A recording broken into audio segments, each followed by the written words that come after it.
Assalamualaikum warahmatullahi wabarakatuh. Halo kawan-kawan. Oke, kali ini kita akan bahas lagi nih menuju Pilpres 2024 sebab ada yang menarik kawan-kawan. Jadi survei SMRC itu bilang bahwasanya Anies Baswedan itu menjadi fenomena politik baru dibanding Prabowo dan Ganjar. Ya, seperti kita ketahui bahwasanya semenjak diisukan tentang Capres 2024, nama Pak Anies Baswedan itu selalu menjadi nama dengan pembahasan topik yang paling dicari di internet saat ini. Bahkan Google Trend itu selalu menempatkan nama Pak Anies Rashid Baswedan di posisi paling atas untuk pencaharian nama capres yang paling dominan itu. Dan memang banyak sekali yang penasaran dengan beliau.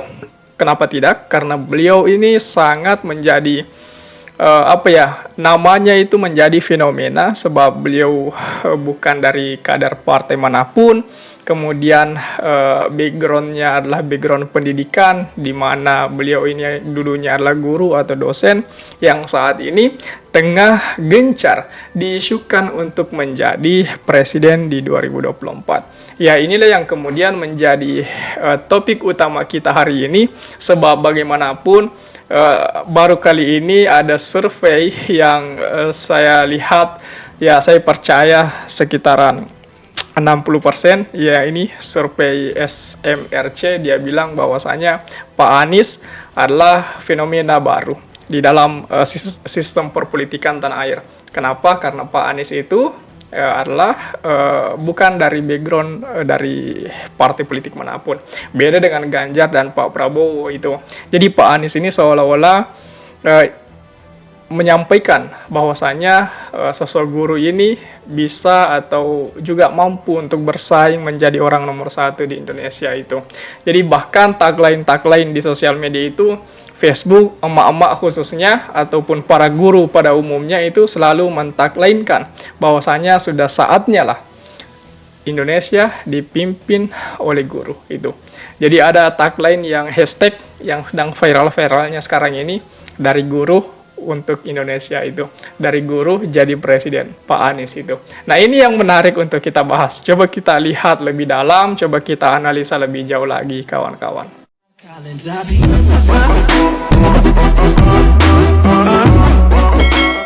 Anies Baswedan menjadi satu dari 3 capres yang memiliki elektabilitas terkuat di bursa capres atau di bursa Pilpres 2024. Uniknya, sebab Pak Anies menjadi satu-satunya sosok capres yang bukan berasal dari kalangan partai politik itu.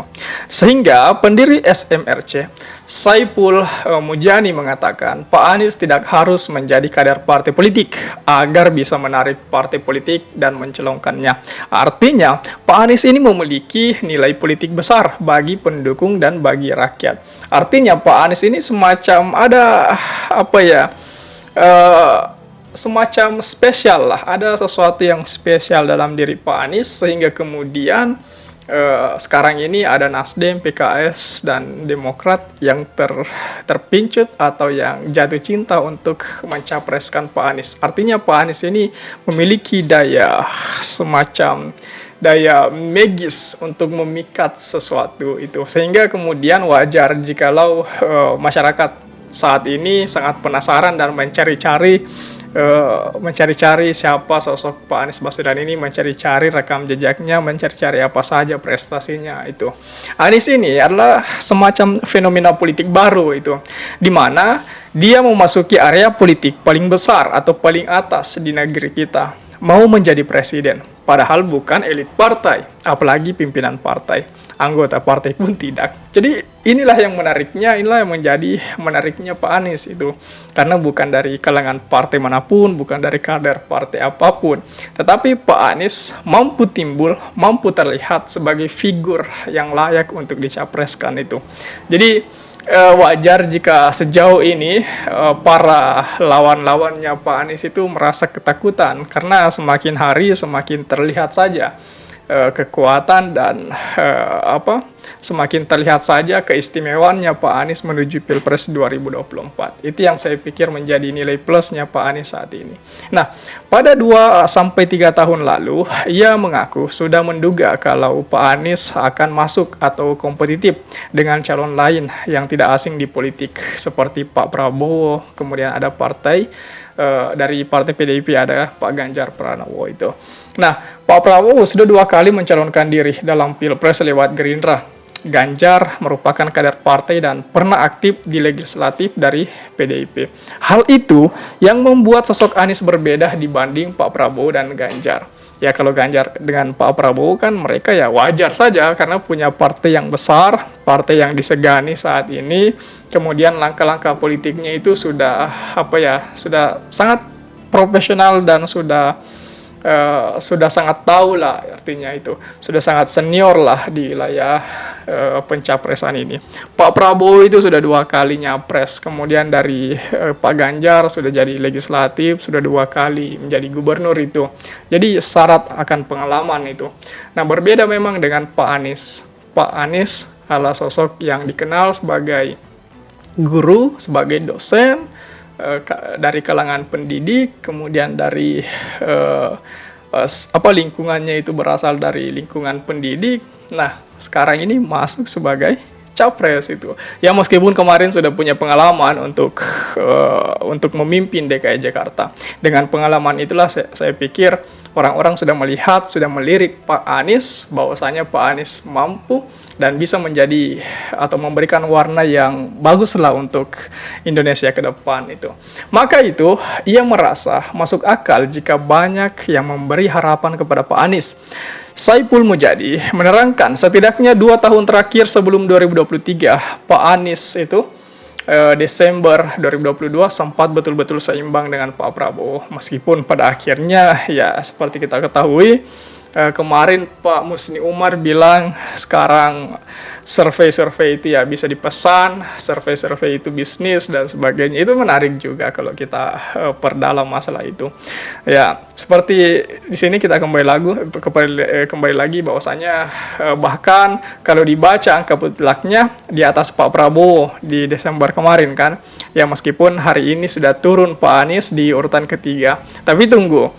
Para pendukung Pak Anies juga mereka yakini bahwasanya Pak Anies itu bakalan seperti dengan Pak Erdogan katanya. Ya Pak Erdogan kemarin kan selalu kalah di survei tetapi dimenangkan oleh masyarakat Turki pada saat Pilpres itu. Nah, jangan sampai Pak Anies bisa demikian karena Pak Erdogan kemarin surveinya selalu di bawah sama dengan Pak Anies sekarang ini.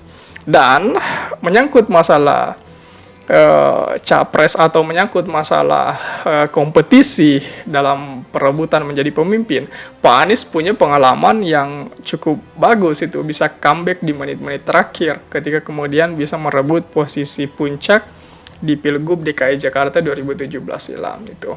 Ya meskipun kemarin kita tahu bahwasanya semua itu terjadi karena blundernya Pak Ahok yang tiba-tiba menyentil surat-surat di dalam ayat di Quran itu.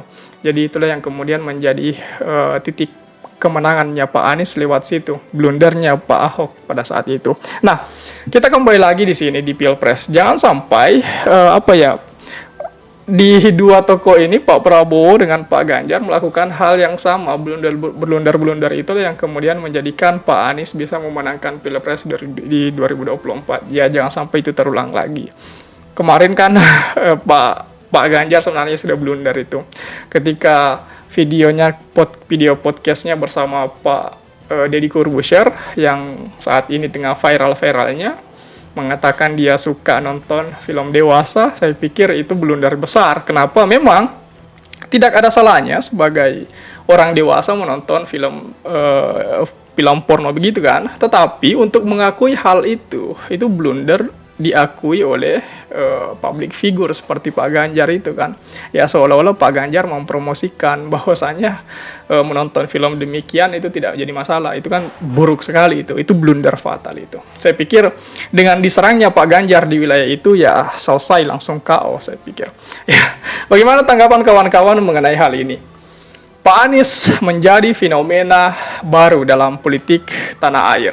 Mampukah kemudian Pak Anies memenangkan Pilpres dengan gaya politik yang berfenomena baru saat ini?